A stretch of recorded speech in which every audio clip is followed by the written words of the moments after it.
Hola queridos oyentes, muy buenos días, tardes o noches, y bienvenidos a la biblioteca, Historias y Relatos. Un lugar donde las páginas se transforman en caminos, donde cada palabra es un eco del pasado y cada relato, una llama encendida en la oscuridad. Aquí rescatamos voces olvidadas, y forjamos mundos que esperan ser descubiertos. Este es tu refugio, este es tu viaje a través de las palabras. Si estas historias despiertan tu imaginación, si sientes que la biblioteca debe seguir iluminando senderos, apóyala, comparte su voz, suscríbete para no perderte ningún relato y ofrece tu like, como quien enciende una antorcha para que esta llama nunca se apague. Cannae, el día que Roma desapareció del mapa. Un solo día. 70.000 romanos dejaron su vida en la arena. ¿Cómo pudo una fuerza menor, dirigida por un extranjero, borrar al mayor ejército de Roma? ¿Fue Cannae la mayor genialidad militar de la historia, o el mayor error de Roma? ¿Pudo Roma haber caído ese mismo día? Cannae no fue solo una batalla, fue el día en que Roma rozó la muerte, y el instante en que nació su leyenda inmortal. El Mediterráneo ardía como un tablero de poder donde cada ciudad, cada alianza, cada puerto podía decidir el destino de imperios enteros. Roma y Cartago, dos colosos que habían crecido a la sombra del mismo mar, se miraban con desconfianza desde hacía generaciones. No era solo una cuestión de territorios, era una lucha por la supremacía, por el derecho a dictar el futuro de las rutas comerciales, de las riquezas y de los pueblos que dependían de esas aguas. La primera guerra púnica había dejado cicatrices profundas. Roma había emergido como vencedora, arrebatando a Cartago Sicilia y con ella el control de un punto clave entre África y Europa. Pero la derrota no había quebrado a los cartagineses, al contrario, había sembrado en ellos la semilla de la venganza. Cartago, orgullosa ciudad fundada por fenicios, había sido durante siglos maestra del comercio, del mar y de las riquezas. Su poder se basaba en las flotas y en la habilidad de negociar, comprar aliados y levantar ejércitos mercenarios allí donde fuese necesario. Roma, en cambio, representaba lo contrario: disciplina, expansión implacable por tierra, una organización que convertía a campesinos en soldados capaces de resistir cualquier adversidad. Dos mentalidades opuestas, dos modelos de poder condenados a chocar una y otra vez. La Segunda Guerra Púnica no estalló por accidente. Fue el resultado de esa tensión contenida, de heridas abiertas que nunca cicatrizaron tras la primera contienda. En Hispania, Cartago había encontrado un nuevo escenario para reconstruirse, explotando minas de plata, forjando alianzas con tribus íberas y levantando un ejército que ya no dependía tanto de mercenarios ocasionales, sino de la visión de una sola familia, los Barca. Hamilcar, el padre, había inculcado a sus hijos un odio feroz hacia Roma. Asdrúbal el Bello había expandido el dominio cartaginés en la península, pero sería Aníbal, el hijo predilecto, quien llevaría ese odio hasta sus últimas consecuencias. Roma, por su parte, vigilaba con creciente desconfianza los movimientos cartagineses en Hispania. Sabían que permitir a Cartago recuperar fuerzas significaba arriesgar todo lo ganado. Cuando Sagunto, aliada de Roma, cayó bajo las tropas de Aníbal en el 219 a.C., la chispa encendió la guerra de nuevo. Roma exigió su rendición, Cartago la rechazó. El duelo estaba servido, no solo dos ejércitos se enfrentarían, sino dos formas de entender el mundo. Las campañas iniciales fueron un espectáculo de audacia. Aníbal tomó una decisión que parecía imposible: cruzar los Alpes con un ejército heterogéneo y un puñado de elefantes de guerra, atravesando nieves y precipicios donde ni siquiera los pueblos locales se atrevían a marchar. Lo que parecía suicidio se convirtió en hazaña. Cuando los romanos recibieron la noticia de que un ejército cartaginés había descendido de las montañas y se encontraba en Italia, el pánico se apoderó de la República. Aníbal no solo había logrado lo impensable, sino que había llevado la guerra directamente al corazón del enemigo. Los primeros choques fueron desastrosos para Roma. En Trebia, los legionarios fueron atraídos a una emboscada y aniquilados entre el frío y la astucia cartaginesa. En el lago Trasimeno, la niebla ocultó el movimiento maestro de Aníbal, y un ejército romano entero quedó atrapado entre colinas y agua, sin posibilidad de escapar. Miles murieron en aquel pantano, y la noticia desató en Roma un miedo ancestral. Nunca antes habían sufrido humillaciones tan rápidas y devastadoras. Ante tal desastre, Roma recurrió a un dictador, Fabio Máximo, quien adoptó una estrategia que muchos consideraron vergonzosa pero necesaria: evitar la batalla directa. Hostigar al enemigo, desgastarlo poco a poco. Era la táctica de la paciencia, la llamada estrategia fabiana. Sin embargo, el pueblo romano, orgulloso y acostumbrado a victorias, la detestaba. Querían una confrontación abierta, una victoria que borrase la humillación. Así, en el año 216 a.C., Roma se preparó para dar el golpe definitivo. El Senado reunió el mayor ejército que la República había visto jamás.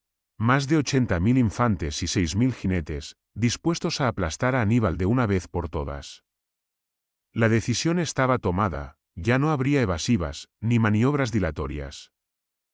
El destino de Roma y Cartago se decidiría en el campo de batalla, en un choque que resonaría durante siglos en la memoria de la humanidad.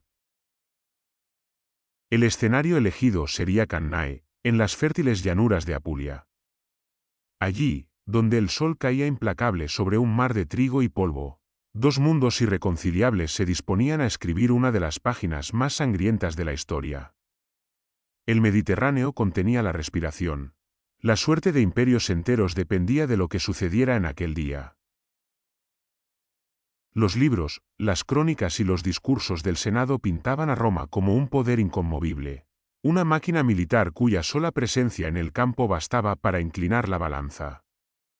Desde sus orígenes humildes como ciudad de campesinos y pastores, la República se había forjado en el hierro de las guerras itálicas, una tras otra, hasta consolidar un sistema que parecía invencible. Cada ciudadano varón debía estar preparado para servir en las legiones.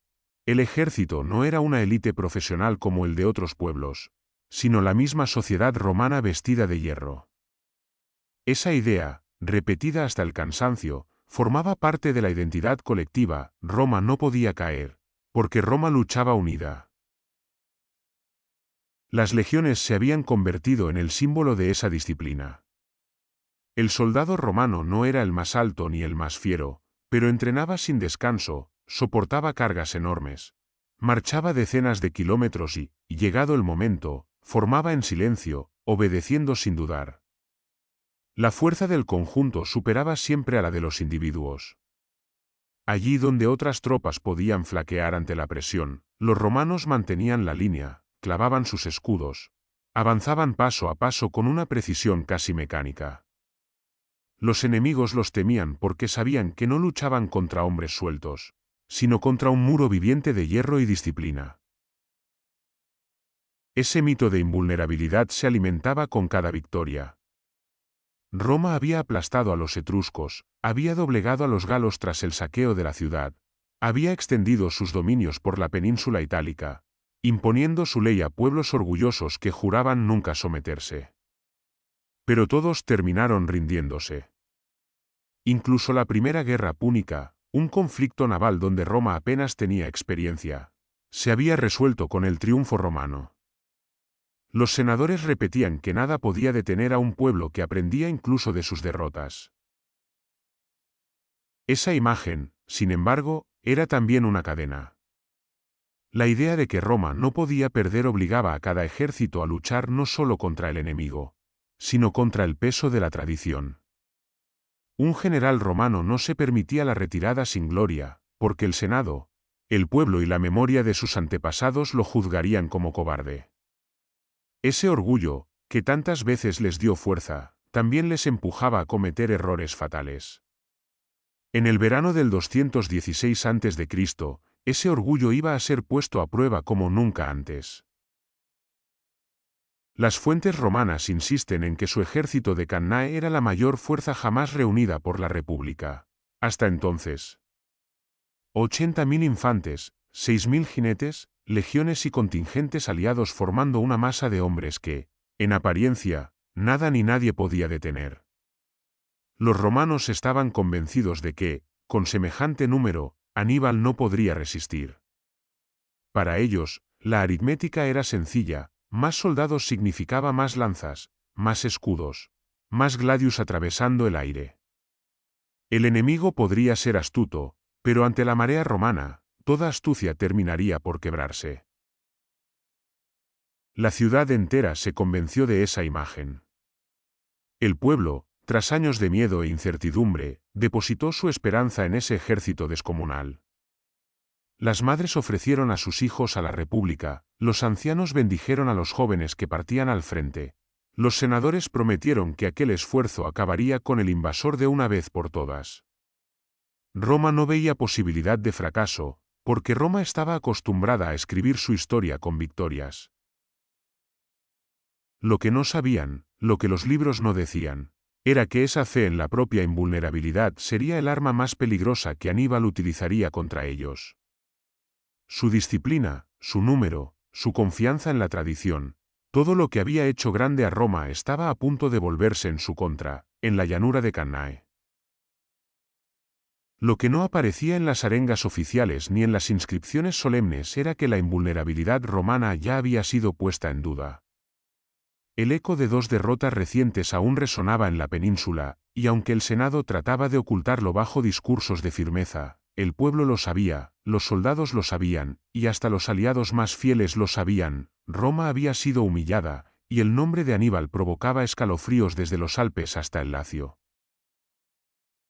En Trebia, la primera gran batalla en suelo itálico, los romanos habían marchado con confianza, convencidos de que sus legiones bastaban para frenar a ese general extranjero. Era pleno invierno, y el frío mordía la carne, pero aún así Varrón y Sempronio empujaron a sus tropas contra un enemigo que parecía débil y fatigado. Lo que los romanos no sabían es que Aníbal había preparado una emboscada perfecta. Con su caballería ligera y sus tropas ocultas en la niebla, atrajo a los legionarios al río helado, donde quedaron empapados, entumecidos y desorganizados. La trampa se cerró con precisión quirúrgica, desde la retaguardia. Un destacamento oculto bajo el mando de Magón cayó sobre ellos, y el río se tiñó de sangre. Miles perecieron en aquella jornada, y lo que debía ser una demostración de fuerza se convirtió en un espectáculo de caos y desesperación. Si Trebia fue un golpe al orgullo, lo que ocurrió en el lago Trasimeno fue una pesadilla que superó cualquier temor. Aníbal eligió el terreno con la mirada de un cazador. Las colinas, los bosques y la niebla matinal eran sus aliados. El cónsul Flaminio marchaba confiado, creyendo que alcanzaría al cartaginés y lo obligaría a enfrentarse en campo abierto. Pero cuando las columnas romanas se adentraron en aquel corredor estrecho junto al lago, todo se desató. Desde las alturas, la infantería ligera cartaginesa cayó sobre ellos, mientras la caballería cerraba el paso por detrás. La niebla ocultaba los movimientos, los legionarios no sabían contra qué luchaban ni hacia dónde avanzar. No fue una batalla, fue una masacre. Enteros, los hombres se deshicieron entre gritos y agua, algunos tratando de huir hacia el lago solo para ahogarse entre armaduras pesadas. El propio Flaminio murió atravesado, y con él se hundió la confianza de Roma en su invulnerabilidad. Tras aquellas dos derrotas, el nombre de Aníbal dejó de ser simplemente el de un enemigo extranjero. Se convirtió en una sombra que recorría Italia, un espectro que podía aparecer en cualquier valle, detrás de cualquier colina, al final de cualquier camino. Los campesinos abandonaban sus tierras ante la proximidad de sus ejércitos. Ciudades dudaban de su fidelidad a Roma, temiendo que la próxima batalla trajese consigo la destrucción total. Nadie estaba seguro, y la pregunta flotaba en el aire: si Roma había caído ya dos veces, ¿qué impediría que cayera una tercera, una cuarta, o incluso la misma ciudad eterna? El Senado lo sabía, aunque no lo gritase en sus plazas. Por eso reunió más hombres que nunca, por eso obligó a campesinos, veteranos e incluso a jóvenes sin experiencia a marchar bajo las insignias. No se trataba solo de ganar una batalla, se trataba de borrar el miedo. De demostrar al mundo que Roma seguía siendo indestructible. Porque si Aníbal lograba otra victoria, la república entera podría tambalearse. El enemigo ya no era solo un general, era el terror personificado. Un fantasma que amenazaba la mismísima existencia de Roma. Aníbal Barca. Ese nombre, que para Cartago significaba orgullo y esperanza, en Roma se había transformado en una pesadilla recurrente. No era un general cualquiera, desde niño había sido marcado por un juramento terrible. Su padre, Amílcar, lo llevó ante los altares y lo obligó a prometer que jamás sería amigo de Roma, que su vida entera estaría consagrada a destruirla. En los ojos del muchacho ardió desde entonces un fuego oscuro, mezcla de odio y deber, que con los años crecería hasta convertirlo en el azote de la República. Su educación fue la de un guerrero y un estratega. Aprendió el arte de la guerra en Hispania, donde comandó tropas diversas, desde íberos feroces hasta mercenarios africanos y celtas. En aquel crisol de culturas, Aníbal forjó su genio, sabía hablar a cada pueblo en su lengua, conocía sus costumbres, los encendía con promesas de botín o con juramentos sagrados.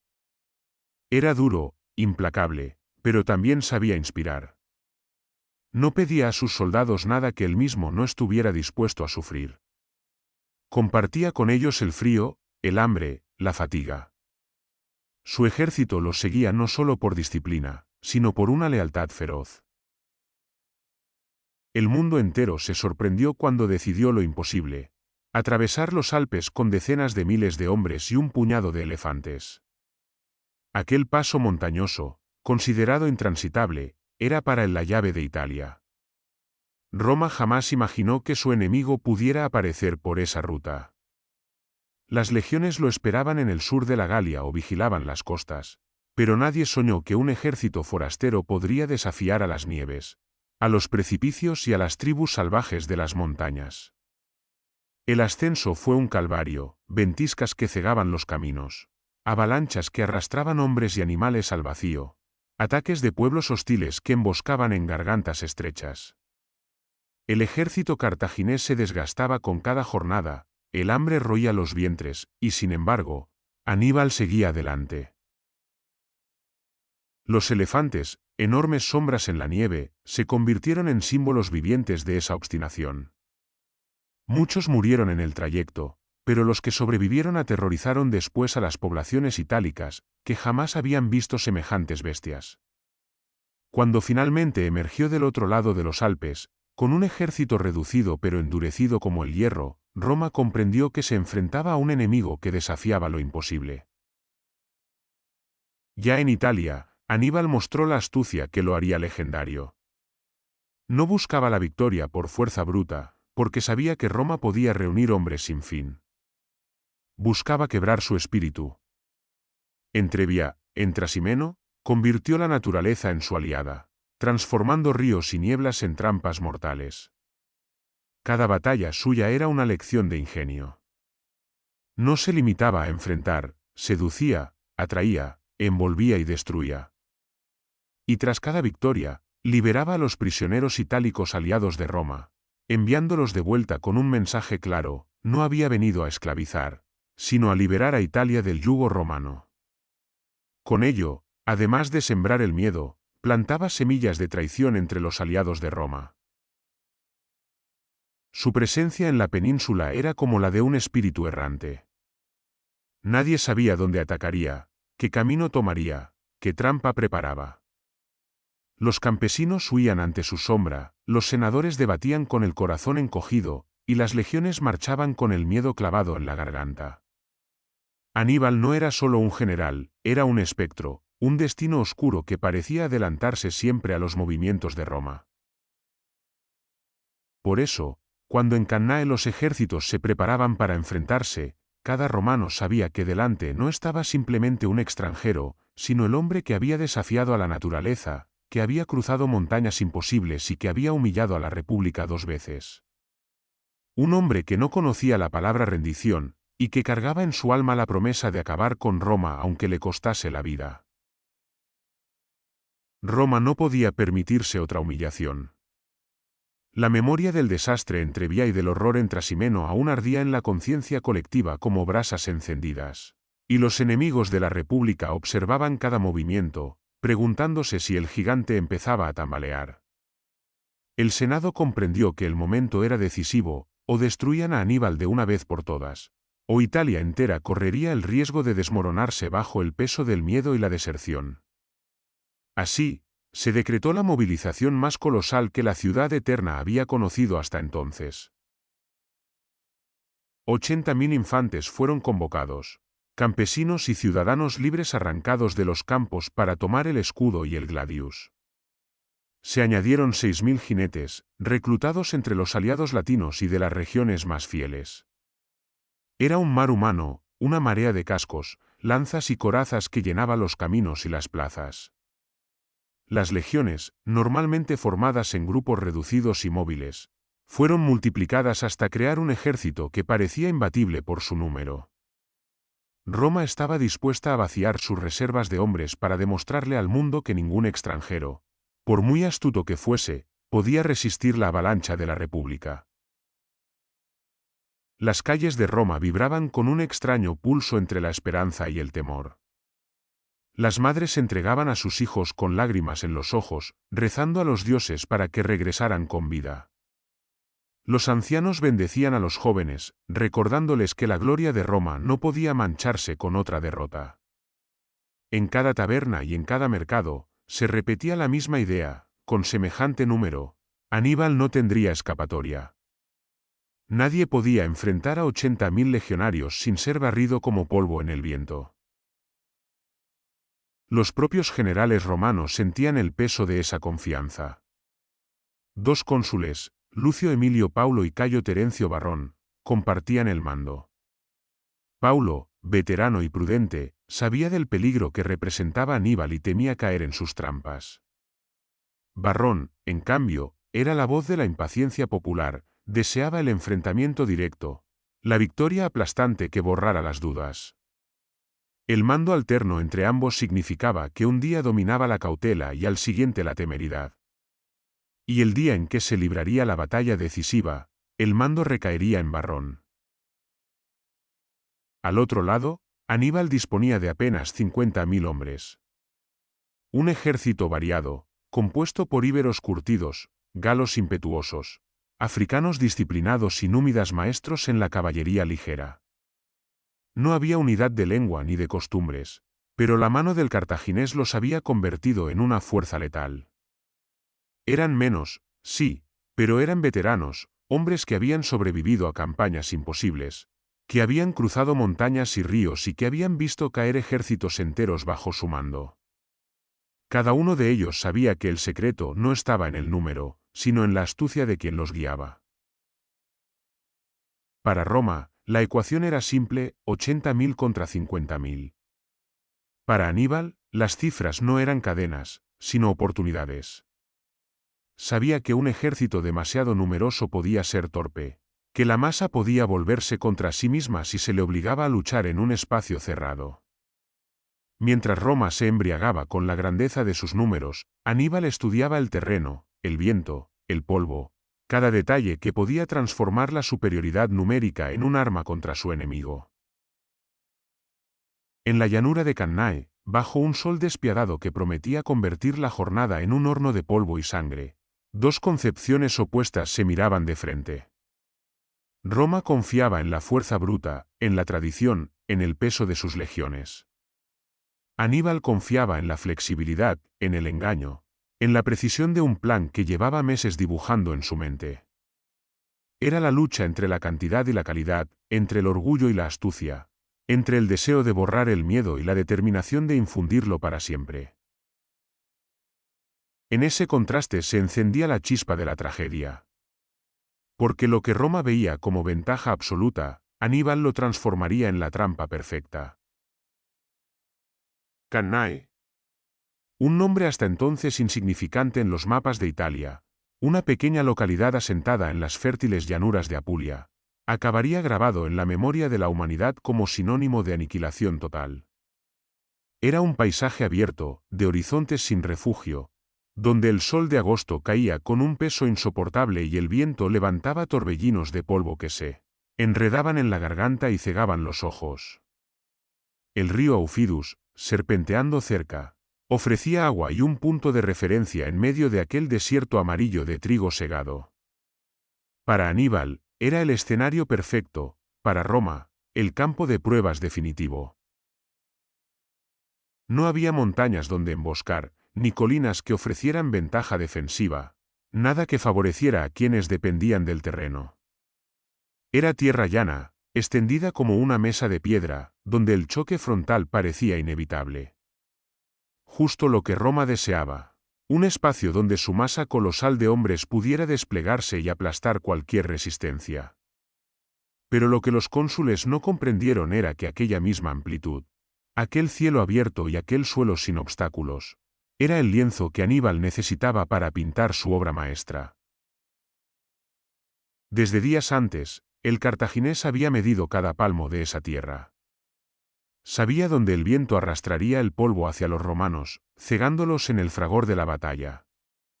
Conocía los estrechos márgenes que obligarían a la infantería enemiga a comprimir sus filas hasta convertirse en una masa compacta. Intuía cómo su caballería, ágil y superior, podría maniobrar en aquel espacio despejado con una libertad que las legiones pesadas jamás podrían igualar. Para Aníbal, Cannae no era solo un campo, era una trampa abierta disfrazada de oportunidad. Cuando los dos ejércitos acamparon frente a frente, el paisaje comenzó a transformarse en un teatro de tensión insoportable. El rugido de 80.000 romanos marchando levantaba una nube visible desde kilómetros, como si el cielo mismo se nublara de polvo y esperanza. Del lado cartaginés, el número era menor, pero cada guerrero miraba a su alrededor con la serenidad de quien ya había visto horrores peores. Habían cruzado ríos helados, habían sobrevivido a emboscadas y montañas.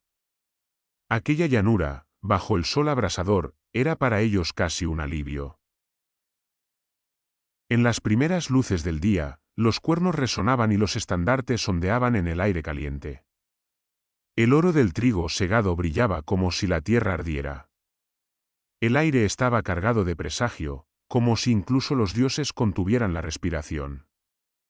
Nadie en Roma ni en Cartago sabía aún que esa llanura se transformaría en un matadero, en el lugar donde decenas de miles de hombres serían aplastados, donde los sueños de gloria quedarían sepultados bajo montañas de cadáveres. Cannae estaba destinada a convertirse en la cicatriz más profunda en la memoria de Roma y en el pedestal más alto para la fama de Aníbal. Porque en ese rincón de Apulia, lo que parecía un campo abierto era en realidad una jaula invisible, y quienes entraban en ella no sabían que ya habían sido marcados por la historia como víctimas de la mayor masacre de la antigüedad. Dos hombres compartían el destino de aquel ejército colosal, y en sus diferencias se escondía el germen de la tragedia. Lucio Emilio Paulo, de sangre noble y temperamento sereno, había visto suficiente de la guerra para saber que Aníbal no era un adversario común. Había estudiado sus victorias, comprendía que no se trataba solo de fuerza sino de astucia, de una mente que pensaba con la precisión de un ajedrecista. Paulo desconfiaba de las soluciones fáciles, sabía que un paso en falso frente a ese enemigo podía costar no ya una batalla, sino la supervivencia de Roma. Frente a él estaba Cayo Terencio Varrón, un hombre surgido de la plebe, con un carácter fogoso y una confianza casi ciega en la fuerza de las legiones. Para Varrón, la prudencia era cobardía, y el pueblo romano necesitaba una victoria rápida y aplastante. Veía en Aníbal un extranjero insolente que había tenido suerte en Trevia y Trasimeno, nada más. Su fe estaba en la disciplina de las legiones y en la superioridad numérica. ¿Qué podía hacer un ejército reducido frente a 80.000 romanos alineados bajo el sol de Italia? El Senado, incapaz de decidirse por uno u otro, había optado por el equilibrio, el mando sería alterno, un día para Paulo y otro para Varrón. Así, el ejército marchaba al compás de dos voluntades opuestas, avanzando entre la cautela de la experiencia y la impaciencia de la ambición. En los campamentos, los oficiales murmuraban sobre la discordia de los cónsules. Algunos temían que esa división desgarrara al ejército antes de que se desenvainaran las espadas. Otros, en cambio, celebraban que Varrón representara el espíritu indomable del pueblo, la audacia que tantas veces había llevado a Roma a la victoria. Las tropas también percibían la tensión. Bajo Paulo, el día se organizaba con disciplina severa, con órdenes cuidadosas, evitando arriesgarse a escaramuzas innecesarias. Bajo Varrón, en cambio, el ambiente se transformaba en expectación ardiente, arengas, promesas de gloria, un aire de inminencia que electrizaba a los hombres. Entre esos dos extremos, el ejército respiraba con un pulso irregular, como un gigante que no sabía si debía esperar o lanzarse de cabeza al combate. Esa dualidad se convirtió en destino el día de la batalla. El mando, por turno, correspondía a Varrón, y con él llegó la decisión irrevocable: atacar a Aníbal en campo abierto, mostrarle al mundo que la República no se doblegaba ante un extranjero, y borrar para siempre las sombras de Trevia y Trasimeno. Paulo había intentado frenar la impetuosidad de su colega, pero aquel día su voz no tenía peso. El ejército más grande de Roma marchó al compás de la voluntad de un hombre decidido a forzar la victoria, aunque el precio fuera inimaginable. En esa división de mando, en esa pugna de temperamentos, Roma mostró su mayor debilidad. Porque frente a un enemigo que pensaba como un solo cerebro, que movía a sus tropas como si fueran la extensión de su propio cuerpo, los romanos cargaban con el peso de dos voluntades enfrentadas. Y en Cannae, la guerra no perdonaría la disonancia. El error se selló con la obstinación de una decisión que parecía valiente, pero que en realidad abría las puertas al desastre. Roma, arrastrada por la voz de Varrón y por el clamor del pueblo, eligió enfrentarse a Aníbal en el terreno que más lo favorecía, una llanura abierta, sin montañas, sin bosques, sin ríos que pudieran servir de defensa o de obstáculo. Cannae ofrecía el espacio perfecto para que la caballería cartaginesa desplegara todo su poder, y sin embargo, los romanos lo aceptaron como si estuvieran entrando en un templo destinado a su propia perdición. Era un movimiento dictado tanto por la arrogancia como por la presión política. La República no podía seguir evitando la batalla, cada día que Aníbal permanecía en Italia, devastando cosechas y ganándose el favor de ciudades descontentas. Era un día en que la autoridad de Roma se debilitaba. Los senadores clamaban por una victoria decisiva, y el pueblo exigía sangre para borrar la vergüenza de las derrotas pasadas. La prudencia de Paulo fue ahogada por el rugido de esa exigencia colectiva. Así, el ejército romano marchó hacia la llanura con la convicción de que el número lo era todo. Para ellos, poco importaba que Aníbal tuviera caballería númida, célebre por su velocidad y su maniobrabilidad. Poco importaba que los jinetes hispanos y galos bajo su mando lucharan con una fiereza indomable. Roma confiaba en que la solidez de sus legiones bastaría para resistir cualquier embate. ¿Acaso no habían derrotado antes a pueblos que se jactaban de su caballería? ¿Acaso no era Roma la dueña del orden y la disciplina? Pero lo que no comprendieron fue que en un espacio abierto, donde las alas podían extenderse y girar con libertad, la caballería era reina. Los romanos habían amontonado a su infantería en un bloque denso, una pared humana que debía avanzar como una avalancha. Era un despliegue pensado para un choque frontal, no para un combate donde los flancos y la retaguardia podían convertirse en dagas invisibles. Aníbal, por su parte, veía en esa compacta masa un regalo. Sabía que, mientras más apretados estuvieran los legionarios, más difícil les sería maniobrar cuando llegara el momento de la emboscada. El amanecer sobre Cannae iluminó aquella decisión con un resplandor cruel. Los estandartes romanos se alinearon frente a las colinas lejanas, y el sol proyectaba sombras interminables sobre el polvo. Frente a ellos, el ejército cartaginés aguardaba, más pequeño, más flexible, con sus jinetes listos para recorrer la llanura como flechas vivas. En los ojos de Paulo ardía la preocupación, sabía que estaban entrando en el terreno de Aníbal, que aquel suelo llano era como una trampa invisible. Pero en los labios de Varrón solo había órdenes de avance. Y así, con la convicción de estar marchando hacia la gloria, Roma dio el paso que la llevaría al borde de la aniquilación. La llanura de Cannae, vasta e indiferente, se preparaba para convertirse en el escenario de la mayor lección de la historia militar, que la soberbia puede ser tan mortal como la espada más afilada. Antes de que el sol encendiera la llanura de Cannae, los sacerdotes habían cumplido con el ritual de siempre. Roma nunca iniciaba una gran batalla sin consultar a los dioses, porque la guerra, como todo en la República, era tanto un asunto humano como divino. Se sacrificaron animales en honor de Marte y Júpiter. Se examinaron sus entrañas con ojos acostumbrados a leer el destino en cada curva, en cada mancha de sangre, en cada deformidad. Y lo que vieron no fue propicio. El hígado estaba marcado por señales extrañas, los pulmones parecían ennegrecidos. Las arterias se retorcían como presagios de infortunio. Los augures, entrenados en ese lenguaje oscuro, palidecieron, la interpretación era clara. Los dioses no aprobaban aquella batalla. El sacrificio anunciaba desgracia, caos, muerte. No era solo una advertencia. Era un clamor desde el mundo invisible de que la sangre romana correría en torrentes si se insistía en combatir ese día. Pero la voz de los dioses, a través de los sacerdotes, fue recibida con desprecio por los cónsules. Varrón, impaciente, los desoyó con un gesto de la mano. Para él, los presagios eran murmuraciones de ancianos, cadenas invisibles que ataban la voluntad de los hombres. Lo que necesitaba Roma no eran miedos ni retrasos, sino acción. La victoria dependía de la fuerza, no de supersticiones. ¿Acaso el pueblo no esperaba su regreso con laureles? ¿Acaso no había llegado el momento de poner fin a la amenaza de Aníbal? Paulo, más cauto, se había escuchado con inquietud aquellos vaticinios, pero en la práctica su voz era débil frente al ardor de su colega y la presión de 80.000 hombres formados, ansiosos de combate. Nadie quería que las legiones permanecieran inmóviles mientras un enemigo extranjero devastaba Italia.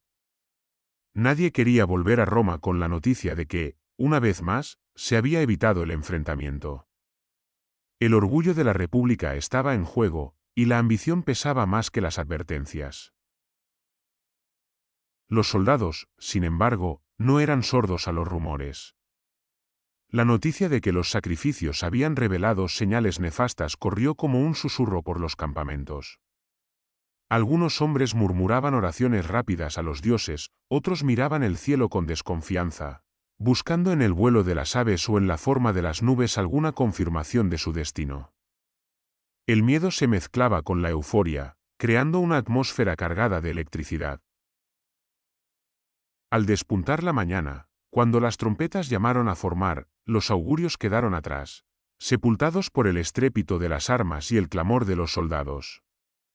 Los dioses habían hablado, pero Roma, en su ambición de gloria, decidió no escuchar. Y así, con el eco de un mal presagio aún flotando en el aire, las legiones marcharon hacia el campo abierto, donde la historia ya había escrito su sentencia. El ejército romano se desplegó en la llanura como un muro viviente, una marea compacta de hombres que parecía no tener fin. Las legiones, dispuestas en una formación más profunda que ancha, habían sido comprimidas deliberadamente para que el golpe contra el enemigo fuese brutal, como el peso de una avalancha que desciende sin control por una montaña. No era la formación más elegante ni la más maniobrable, pero sí la más devastadora en un choque frontal.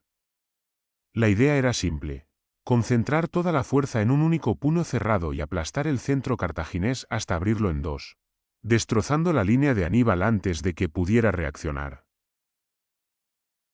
El centro de la formación estaba compuesto por la infantería pesada, los hombres mejor armados y entrenados de la República, los que cargaban gladius, escudos y corazas que relucían bajo el sol.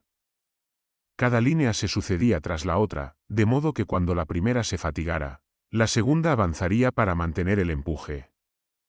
Detrás de ellos aguardaban más hombres, y detrás de esos más aún, hasta formar un bloque humano que parecía infinito.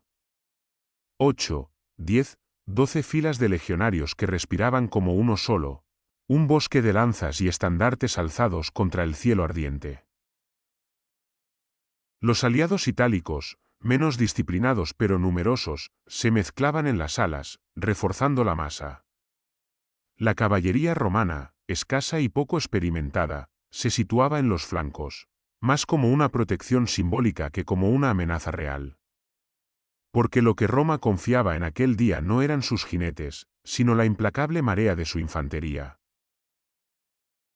Desde la distancia, la visión era sobrecogedora.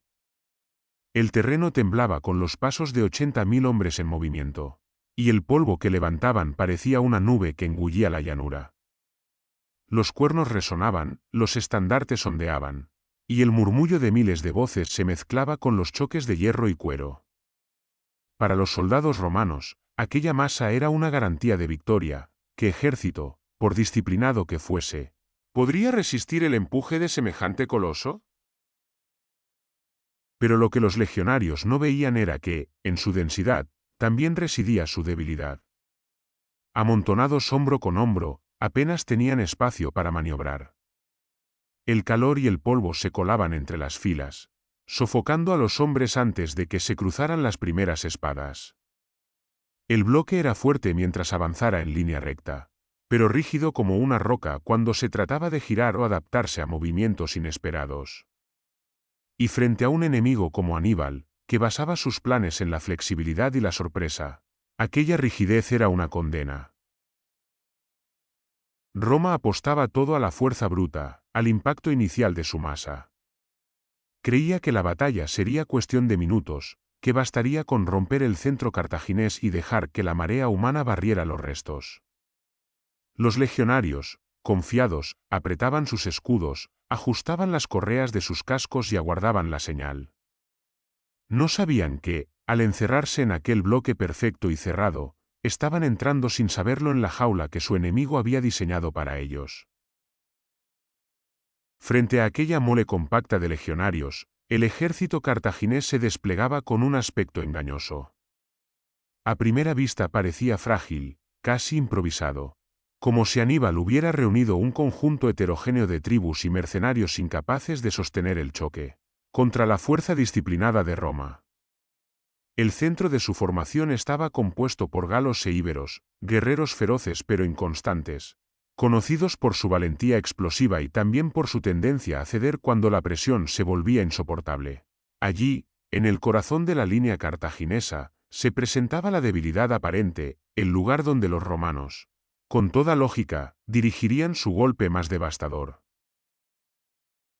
Los íberos, con sus túnicas cortas y sus espadas curvas, avanzaban al compás de tambores roncos, mostrando un arrojo que muchas veces se confundía con temeridad.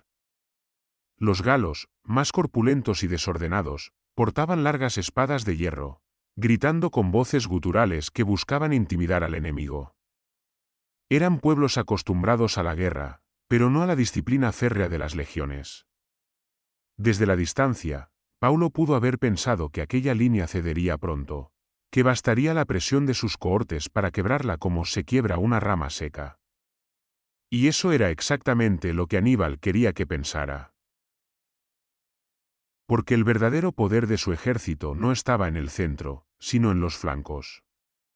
A ambos lados de la formación aguardaban los africanos, veteranos endurecidos por años de campañas, hombres que habían combatido en Iberia, en Sicilia y en África, curtidos bajo el sol y la sangre.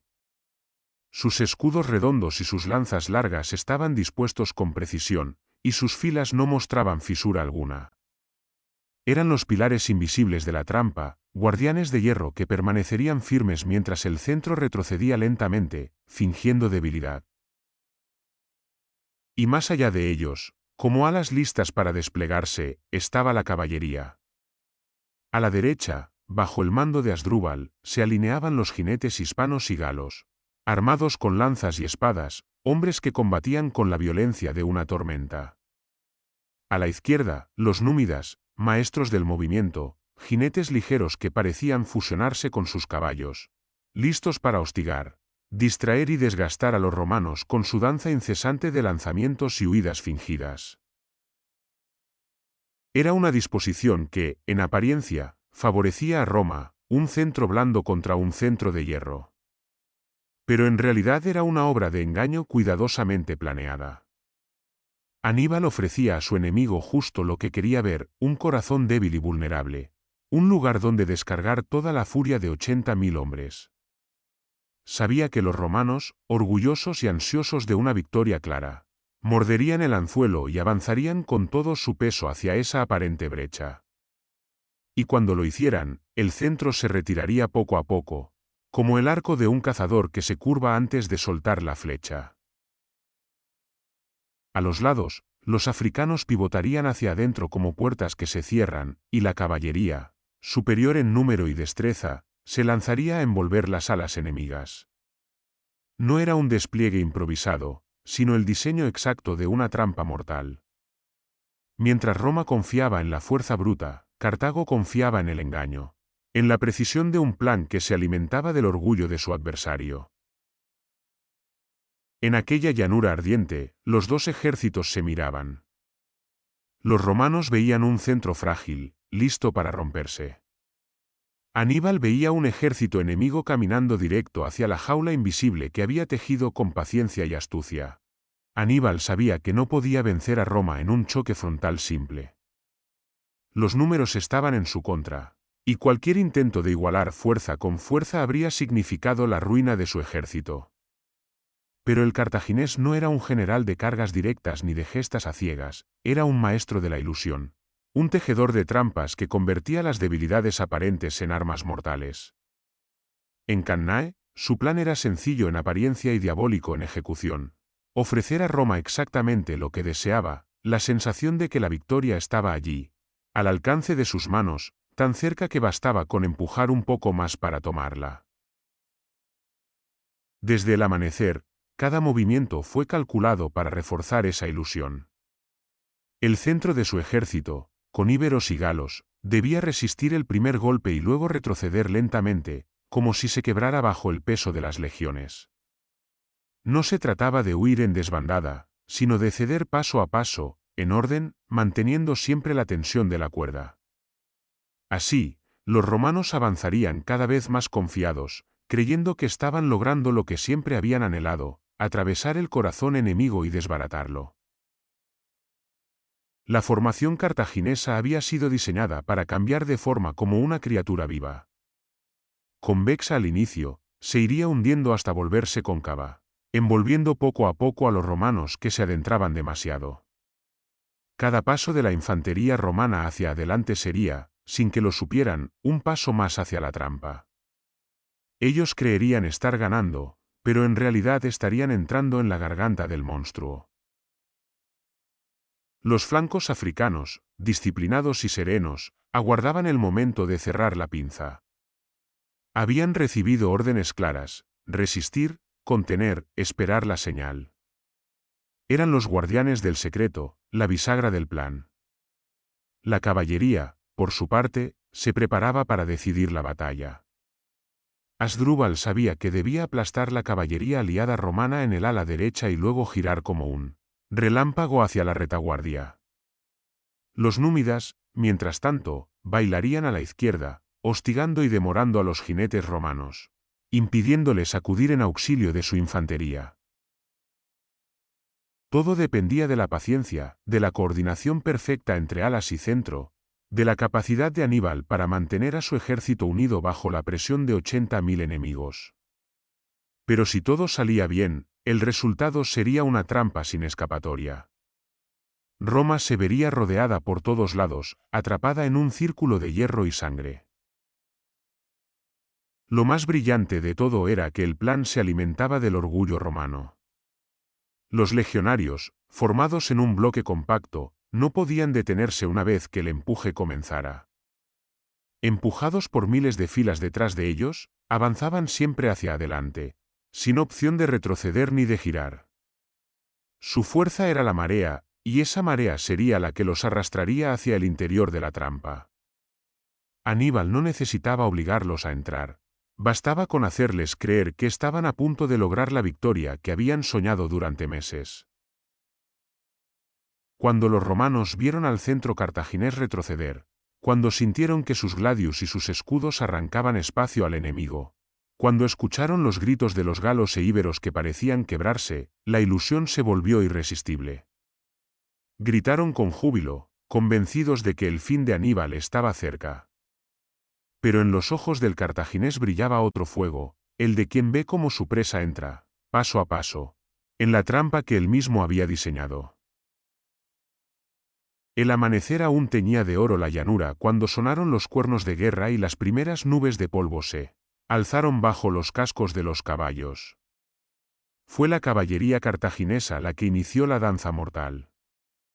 A la derecha de su línea, los jinetes hispanos y galos bajo el mando de Asdrúbal espolearon a sus monturas y se lanzaron como una tormenta viva contra la caballería aliada de Roma.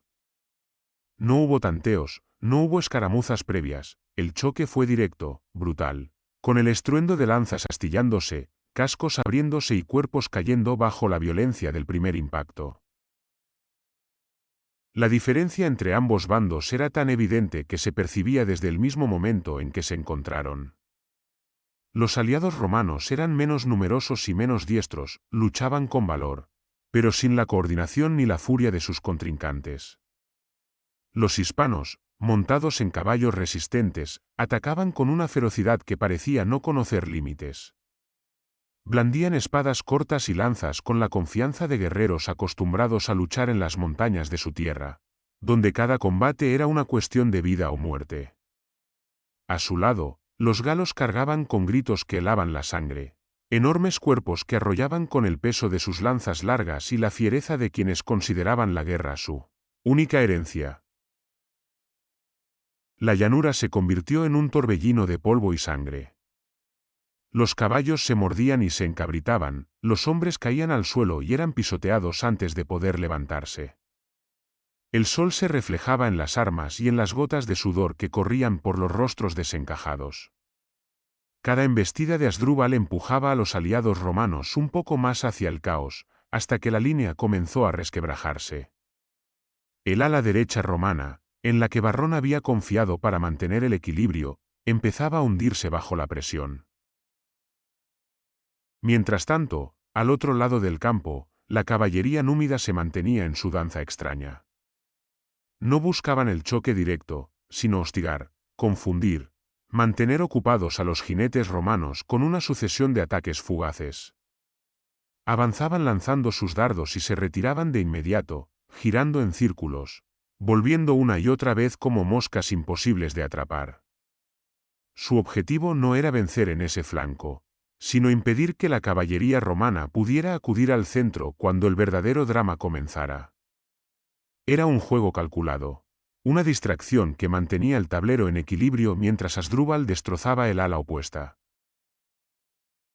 Los legionarios, en el centro, oían el estrépito de la caballería, pero no podían girar la cabeza.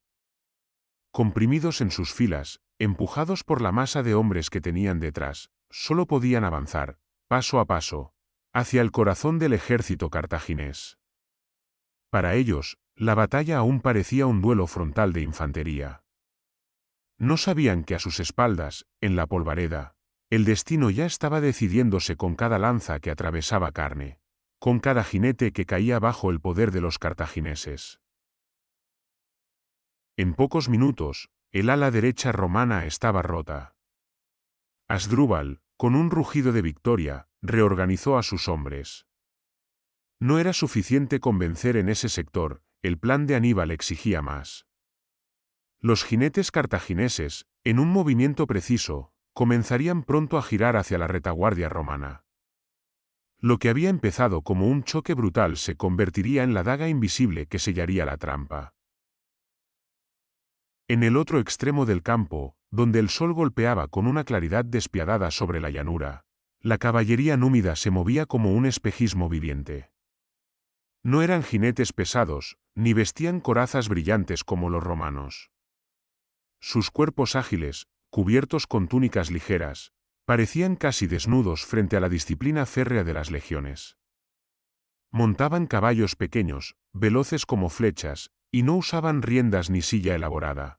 Los dominaban con las rodillas y con un instinto animal que los hacía uno con sus monturas. Los romanos, acostumbrados a combates frontales, no entendían la lógica de aquellos movimientos. Los númidas no buscaban el choque directo, no lanzaban cargas que pudieran decidir el ala con un solo empuje. En lugar de eso, se acercaban en oleadas rápidas, lanzaban una lluvia de jabalinas cortas y huían antes de que los jinetes enemigos pudieran reaccionar. Eran una sombra que golpeaba y desaparecía, un enjambre de insectos afilados que nunca se quedaban lo suficiente como para ser aplastados. Una y otra vez, los romanos intentaban perseguirlos, espoleando a sus caballos más pesados, lanzándose al galope con la esperanza de alcanzarlos. Pero era inútil. Los númidas se alejaban con una facilidad humillante, giraban con una destreza imposible, se reorganizaban en segundos y regresaban para hostigar de nuevo desde otro ángulo. Cada intento de atraparlos solo servía para desordenar más las filas romanas, para cansar a sus caballos y agotar a sus hombres bajo el sol ardiente. Mientras tanto, las jabalinas caían sin cesar, atravesando escudos, clavándose en hombros y muslos, sembrando el desconcierto. No era un enfrentamiento espectacular como el de Asdrúbal en el otro ala, sino un desgaste lento, constante, como una gota que horada la piedra. La caballería romana, incapaz de reaccionar con eficacia, se veía atrapada en un juego que no comprendía. Querían luchar como sabían, cuerpo a cuerpo, con acero contra acero, pero sus enemigos jamás les concedían esa oportunidad. La danza númida tenía un propósito mayor que simplemente hostigar. Su misión era mantener ocupados a los jinetes romanos, fijarlos en ese sector para que no pudieran intervenir cuando el destino de la batalla se decidiera en otro lugar. Y lo cumplían con una maestría desconcertante. Cada minuto que pasaba, los romanos se desgastaban más, se debilitaban, se sumían en la frustración. Y en esa frustración se escondía la semilla de la derrota. Aníbal observaba desde la distancia, reconociendo en la movilidad de los númidas una pieza clave de su plan. Sabía que mientras esa danza continuara, el corazón de los romanos seguiría expuesto, indefenso. Y cuando llegara el momento, cuando Asdrúbal cumpliera su parte, esa caballería ligera se uniría en el cierre perfecto de la trampa. El bloque romano avanzaba como una ola incontenible. 80.000 hombres comprimidos en un solo frente empujaban hacia adelante con la confianza de quien cree que la victoria está a punto de materializarse. Los estandartes ondeaban, los cuernos retumbaban, y cada paso de las legiones resonaba como un trueno que hacía temblar el suelo. Frente a ellos, el centro cartaginés, compuesto por galos e íberos, comenzaba a retroceder bajo la presión. Los romanos veían exactamente lo que esperaban, un enemigo cediendo, una línea que se curvaba hacia atrás como si estuviera a punto de quebrarse. La formación cartaginesa, convexa al inicio, se hundía poco a poco bajo el peso de la marea humana. Para los legionarios, aquello era la señal inequívoca de que el fin estaba cerca. El fragor de los gritos aumentaba, cada fila empujaba a la siguiente, y el ardor de la victoria parecía encenderse en los ojos de cada soldado.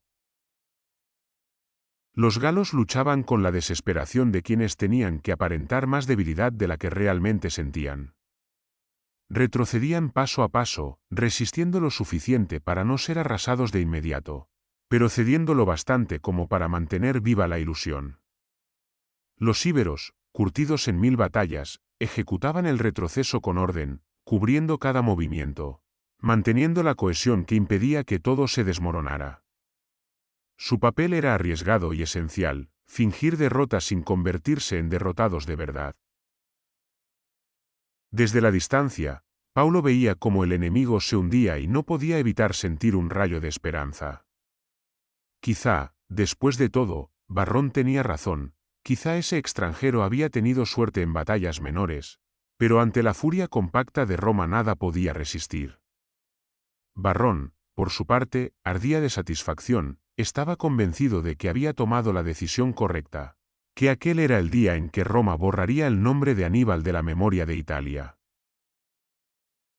Cada metro ganado por los romanos reforzaba la ilusión.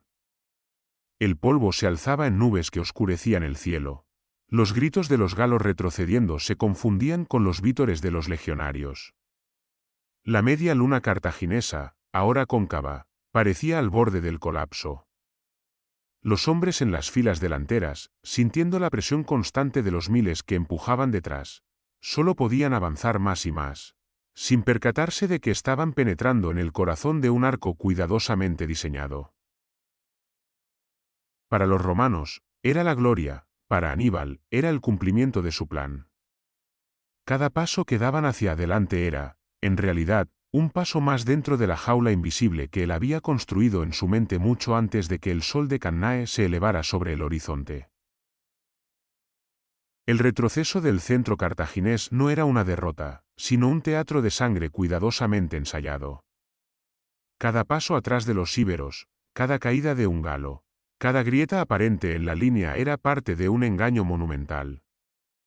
Los romanos lo interpretaban como la señal de que sus gladius estaban arrancando la victoria, pero en realidad estaban siendo arrastrados, seducidos por la ilusión de un triunfo que no existía. Aníbal lo había planeado con la frialdad de un cazador que guía a su presa hacia la trampa. Sabía que los romanos, con su masa compacta y su orgullo inquebrantable, no podían detenerse una vez iniciado el empuje.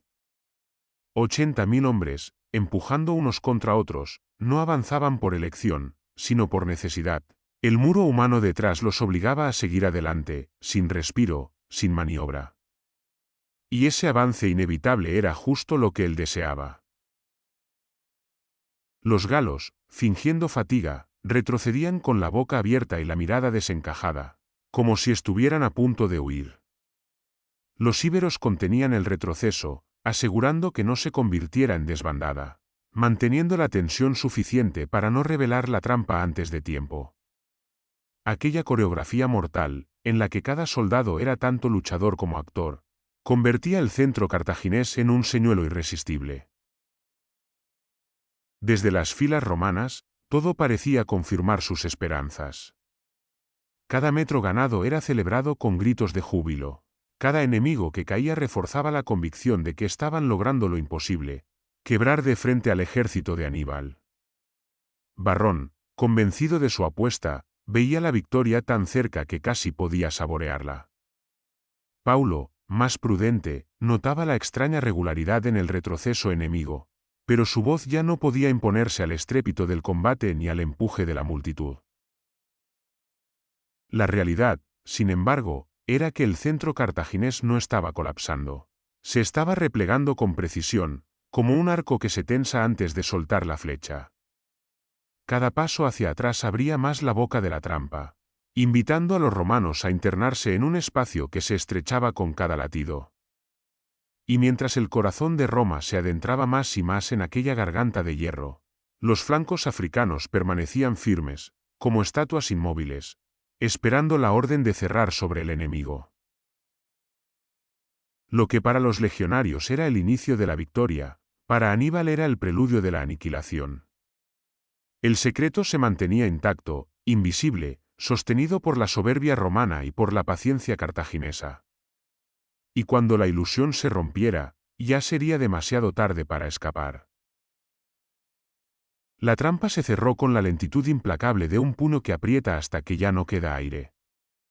El centro cartaginés, hundido en un arco perfecto, había cumplido su papel, atraer siempre un poco más, hasta que los romanos, confiados en su triunfo, se encontraran demasiado adentro para retroceder. La marea de legionarios empujaba sin cesar, miles de hombres avanzando como una ola ciega, apretados unos contra otros, sin espacio para maniobrar. Creían que habían roto al enemigo, pero en realidad estaban penetrando en el corazón de una emboscada que los rodeaba por todos lados. Fue entonces cuando las alas africanas comenzaron a moverse. Durante toda la mañana habían permanecido firmes, estáticos, como si fueran meros espectadores de la lucha en el centro. Ahora, de repente, pivotaron hacia adentro, cerrándose como dos puertas de hierro que clausuran una prisión.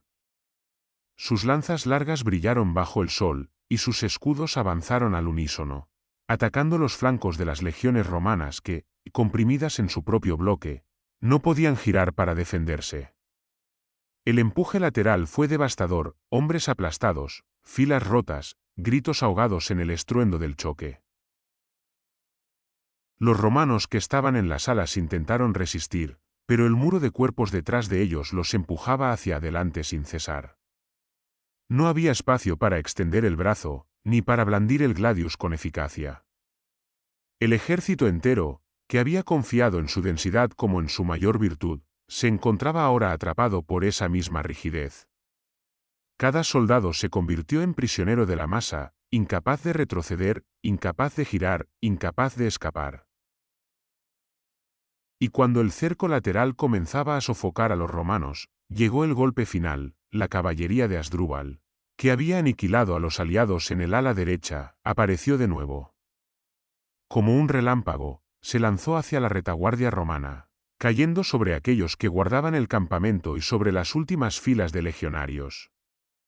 Fue el cierre definitivo, el candado de la pinza. Delante, el falso retroceso, a los lados, los africanos, detrás, la caballería victoriosa. Roma quedó rodeada en un círculo perfecto de acero y furia. El campo de batalla, en cuestión de minutos, dejó de ser un lugar de avance para convertirse en una trampa mortal. Los legionarios comprendieron de golpe lo que estaba sucediendo, pero ya era tarde. Los cuernos cartagineses resonaban anunciando el cerco, y el aire se llenó del olor a sudor, polvo y sangre. La multitud romana, tan numerosa que parecía inconmovible, se transformó en una masa atrapada, apretujada, jadeante, donde cada hombre luchaba no solo contra el enemigo, sino contra el peso de los cuerpos que lo rodeaban. La trampa estaba cerrada. Roma, con toda su fuerza y su orgullo, había caído en el círculo de fuego y hierro que Aníbal había tejido con paciencia.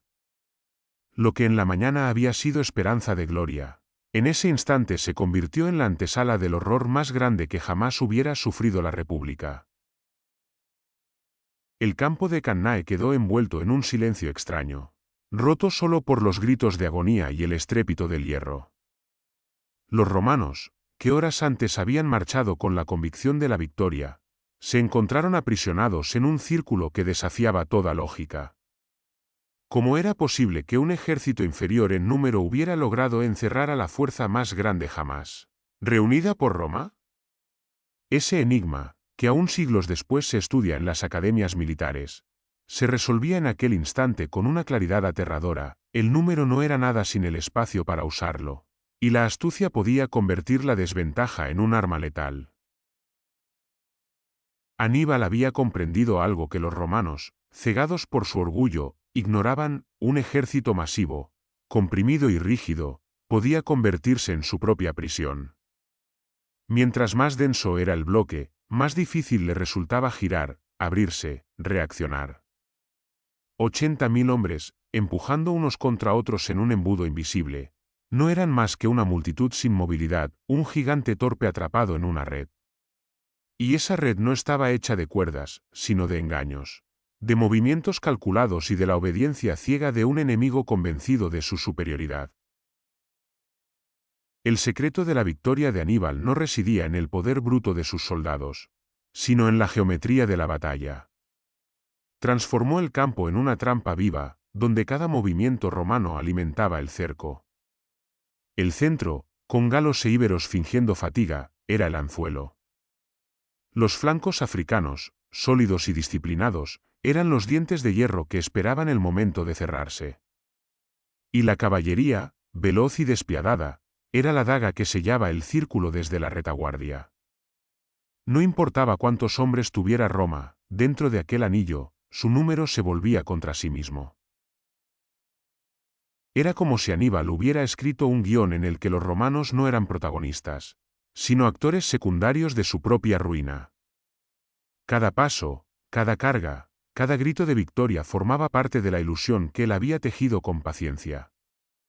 Y cuando el telón cayó, Roma descubrió que lo que parecía un triunfo inevitable era en realidad una trampa perfecta, un abrazo mortal del que nadie podía escapar.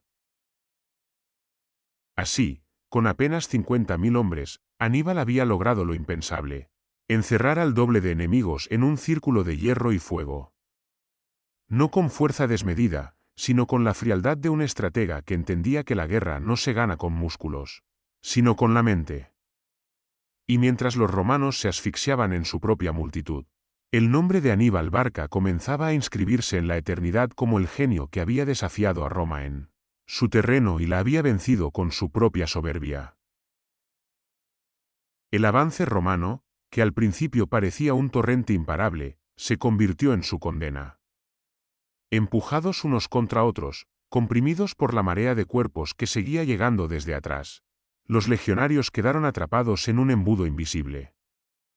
Lo que debía ser una formación disciplinada se transformó en una multitud jadeante, sin espacio para maniobrar ni para levantar las armas con eficacia. El sol caía sin piedad sobre los cascos metálicos, y el polvo levantado por miles de pies formaba una nube espesa que se pegaba a la piel y cegaba los ojos. El aire se volvió pesado, irrespirable, saturado de sudor, miedo y sangre. Los hombres de las primeras filas apenas podían mover sus brazos. El gladius, la espada corta romana, pensada para estocadas rápidas en combate cerrado, se volvía inútil cuando el soldado estaba tan apretado contra su compañero que apenas podía sacar el brazo del costado. Algunos trataban de empujar con los escudos, pero detrás de ellos otros miles los empujaban a su vez, haciéndolos avanzar sin control hacia las lanzas africanas que se cerraban desde los flancos. Los legionarios se asfixiaban entre sí, aprisionados por el peso de la multitud, aplastados contra los escudos de los que estaban delante. El calor multiplicaba el tormento. Bajo las armaduras, el sudor se transformaba en ríos que cegaban los ojos y quemaban la piel. Hombres robustos caían desvanecidos sin haber recibido un solo golpe, y eran pisoteados por sus propios compañeros sin que nadie pudiera detenerse a socorrerlos.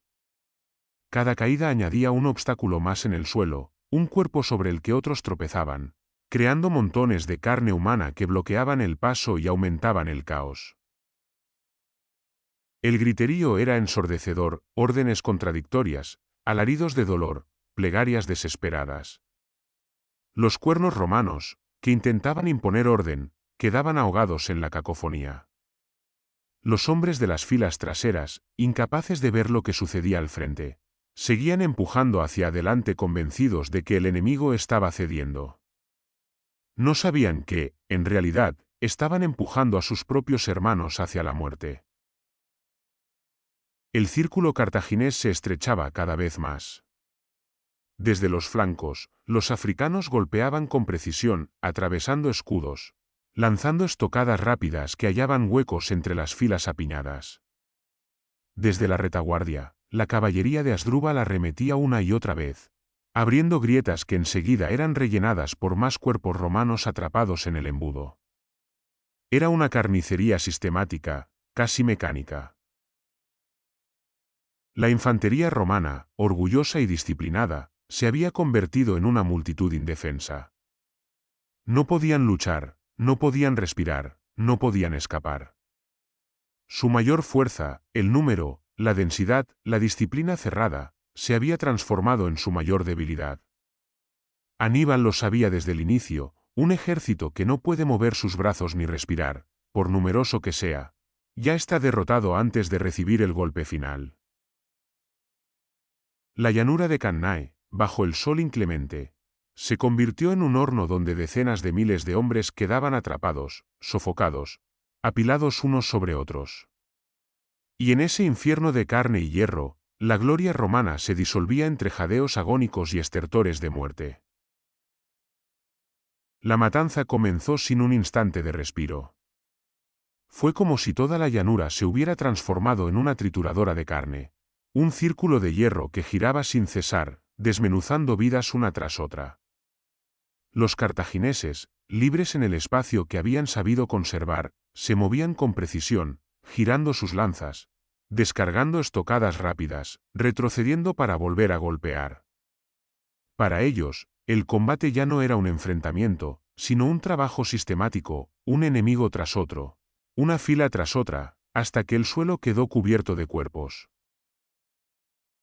Los romanos, atrapados en su propio coloso de carne, no podían defenderse. Apenas podían alzar los brazos, apenas podían respirar entre el humo y el polvo. Cada intento de levantar un escudo era ahogado por la presión de miles de hombres empujando desde atrás. Cada movimiento de espada se quedaba a medio camino, chocado contra el hombro de un compañero o perdido en el aire sin fuerza. El gladius, que tantas victorias había dado en batallas anteriores, se volvió un peso inútil colgando de manos agotadas. Los gritos de mando se disolvieron en el estrépito del desastre. Los cónsules ya no tenían control alguno. Paulo, herido, seguía entre sus hombres, intentando resistir con la dignidad de quien sabe que no verá otro amanecer. Varrón, cegado por el desastre que él mismo había provocado, logró escapar con un puñado de jinetes, dejando atrás un mar humano condenado a morir. El suelo se volvió resbaladizo con la sangre.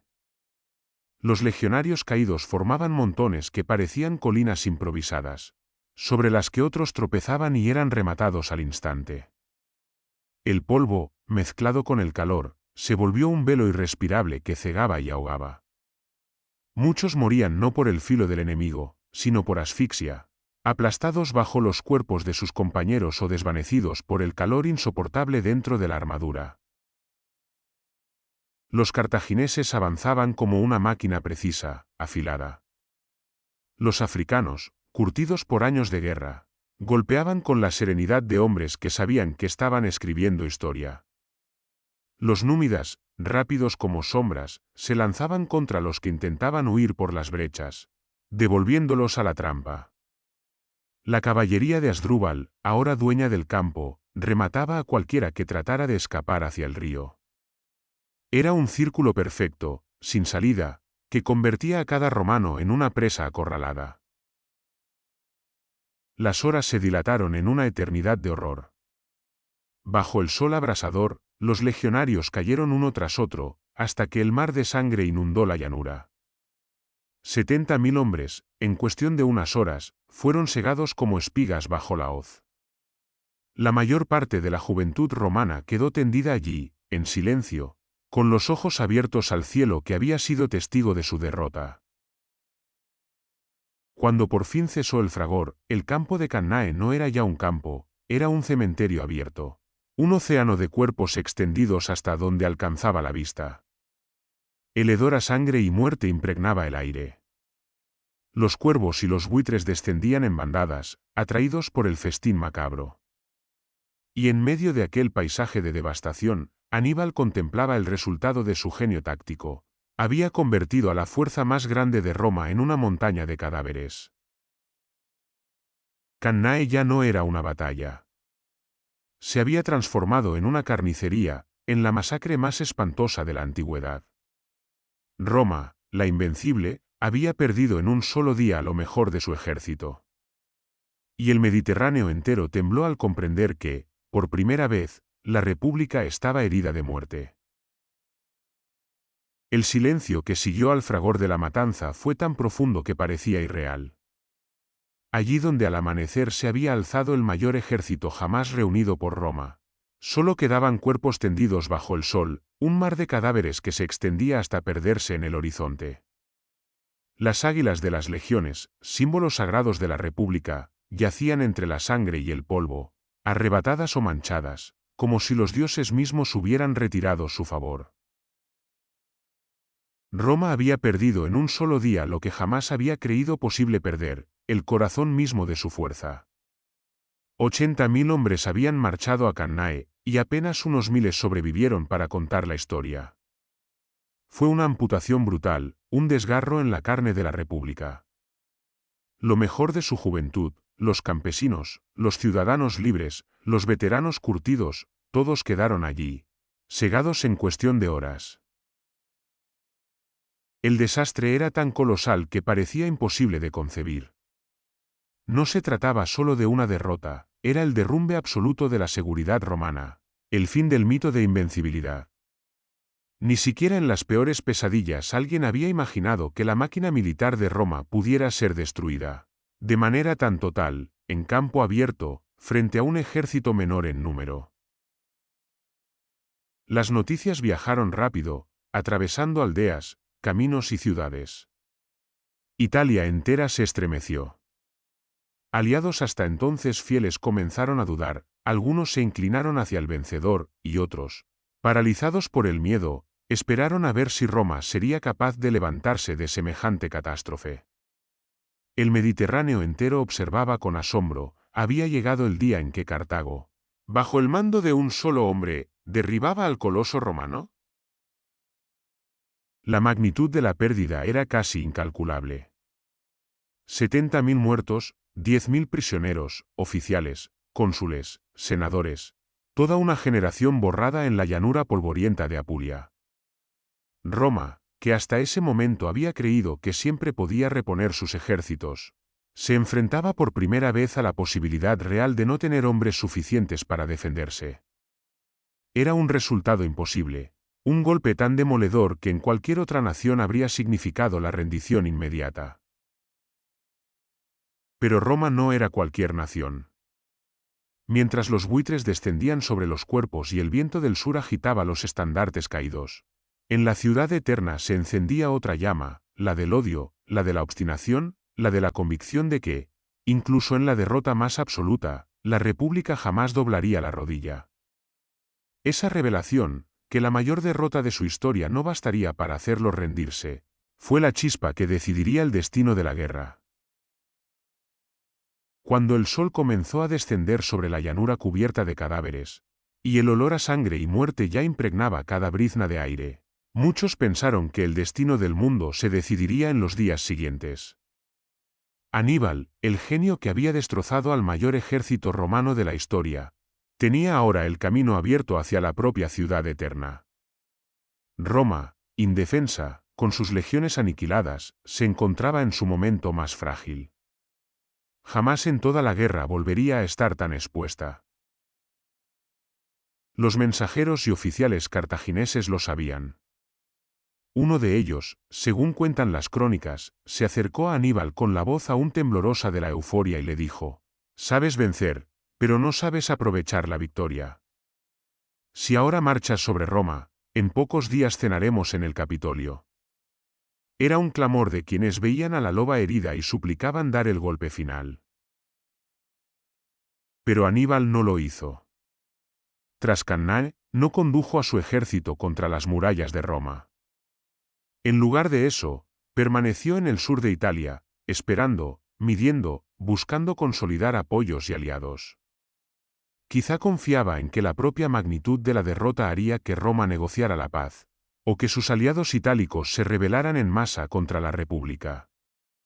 Quizá calculaba que Cartago, desde África, enviaría refuerzos con los que completar la obra. Las razones siguen siendo un misterio y una fuente de debate eterno. Algunos historiadores dicen que sus tropas, aunque victoriosas, estaban agotadas. Necesitaban reponerse tras la masacre. Otros aseguran que Aníbal, más estratega que saqueador, sabía que un asedio contra la ciudad mejor defendida de Italia podía acabar en un desastre, sobre todo sin máquinas de asedio ni suministros suficientes. También hubo quienes afirmaron que esperaba que el Senado cartaginés, viendo la oportunidad, enviara refuerzos masivos para rematar a Roma. Pero Cartago no respondió con la rapidez ni con la decisión necesarias. El hecho es que la ciudad eterna, que parecía al borde del colapso, fue salvada por la inacción. Roma se tambaleaba, pero no cayó. En sus calles, el pueblo esperaba la noticia de que el enemigo se acercaba. Los templos se llenaban de plegarias desesperadas, el Senado debatía en un silencio denso, midiendo la magnitud de lo sucedido. Pero los días pasaron, y los cascos cartagineses no resonaron bajo las murallas del Capitolio. Ese vacío se convirtió en el respiro que Roma necesitaba. En ese silencio, En esa demora, la República encontró el espacio para recomponerse, para jurar que no se rendiría jamás, para comenzar a levantar nuevos ejércitos de las cenizas. Así, lo que pudo ser el fin del Imperio Romano se transformó en una herida mortal de la que, increíblemente, aún tendrían fuerzas para levantarse. El 2 de agosto del año 216 a.C. pudo haber sido el día en que la historia del Mediterráneo cambió para siempre. Pudo haber sido el día en que Roma desapareció bajo las llamas, el día en que Cartago se alzó como dueña indiscutible del mundo. Pero la decisión, o la duda, de un solo hombre alteró ese destino. Y la loba herida, en lugar de morir, se levantó más feroz que nunca. Ese fue el dilema que quedó grabado en la historia como una herida abierta. Una pregunta que jamás halló respuesta definitiva: ¿por qué Aníbal, tras destruir a Roma en Cannae, no marchó sobre la propia ciudad?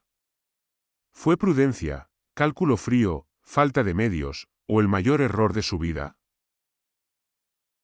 Para algunos, la decisión fue un acto de sabiduría.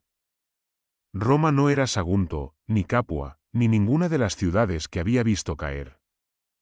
Era una fortaleza gigantesca, con murallas sólidas, con reservas de hombres dispuestos a luchar hasta la última piedra, y con un pueblo que, en la desesperación, podía transformarse en una bestia indomable.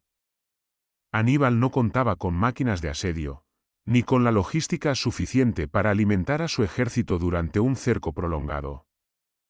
Forzar el ataque sin preparación quizá habría convertido la gloria de Cannae en un desastre irreparable.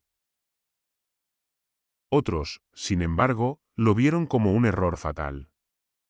El ejército romano había sido borrado de la faz de la tierra, Italia estaba sumida en el pánico. Los aliados dudaban de su fidelidad, y la ciudad eterna, vacía de defensores, se encontraba en el punto más vulnerable de su historia. En esos días, el Capitolio pudo haber caído, el Senado pudo haber sido disuelto, y el nombre de Roma pudo haber quedado reducido a un recuerdo bajo las llamas. No volvería a existir otra oportunidad como aquella. Muchos contemporáneos señalaron a Cartago como corresponsable. El Senado cartaginés, lejos y dividido, no envió los refuerzos necesarios. No supo leer la magnitud de la victoria de su general. Aníbal esperaba que la metrópoli comprendiera que el momento había llegado, que aquel era el instante de apostar todo. Pero la indecisión, la burocracia y las disputas internas hicieron que el apoyo nunca llegara.